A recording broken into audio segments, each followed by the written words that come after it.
పిల్లల పరంగా వస్తే ఆడుకుంటూ చదువుకోవచ్చు. సో కష్టపడిన వాళ్ళు చదువుకోకలేదు. ఇష్టపడి చదువుకోవచ్చు.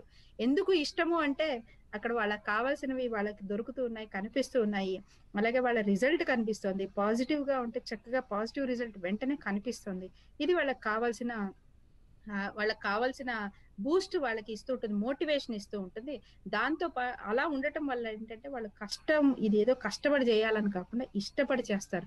పిల్లలు ఇష్టపడి హాయిగా, హ్యాపీగా వాళ్ళు దాన్ని ఎంజాయ్ చేస్తూ చదవటం కంటే గూడా ఎవ్వరికీ ఇంక అంతకంటే ఇంకేం కావాలి? పేరెంట్స్‌గా అయినా సరే, టీచర్స్‌గా అయినా సరే, ఒక సమాజంగా అయినా సరే, చదువుకున్న ఇతర పెద్దవాళ్ళగా అయినా సరే, మన తర్వాత తరం నేర్చుకుంటున్న జ్ఞానాన్ని ఏదైనా సరే ఆనందంగా అనుభవిస్తూ నేర్చుకోవాలని ఎవరైనా అనుకుంటాం కానీ, బాధపడుతూ, కష్టపడుతూ, ప్రెషర్ అయిపోతూ అవ్వాలని మనం కూడా అనుకోం. సో, ఈ పరిస్థితి ఇప్పటి వరకు ఏమీ చేయలేని పరిస్థితులు ఇప్పటి వరకు ఉన్నాయి. కానీ ఇలాంటి ఒక కొత్త మాధ్యమాలొచ్చినప్పుడు, ఒక నూతనమైన ఆలోచనలు వచ్చినప్పుడు, వాటన్నిటిని మనం ప్రోత్సహించగలిగితే మాత్రం మన పిల్లలు హ్యాపీగా ఇందాకన్నట్టు ఇష్టపడి చదువుకుంటారు.